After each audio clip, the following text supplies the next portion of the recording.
வானிலை மாற்றத்துக்கு ஆளாகி நூலிழையில இடித்தாக்கும் அபாயம் கோடம்பாக்கத்துல ரொம்பவும் சகஜம்.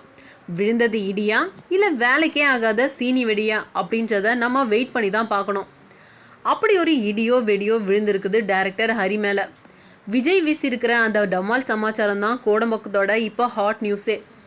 கொஞ்சம் வருஷங்களாவே டைரக்டர் ஹரி விஜய் வச்சு ஒரு படம் இயக்க போறாரு அப்படின்னு தகவல்கள்லாம் பேசப்பட்டு வந்துட்டு இருந்துச்சு. ஆனா பேச்சாவே இருக்கும், ஒரு முன்னேற்றமும் ஏற்படலை. ஆனால் கடந்த 4 மாதங்களாக இந்த காம்பினேஷனை பற்றி ரொம்ப அழுத்தமாகவே பேச்செலாம் அடிபட்டுட்டு வந்துட்டுருக்கு. அது மட்டும் இல்லாமல் அதுக்கு காரணம் புலிப்பட தயாரிப்பாளர் PT செல்வகுமாராம்.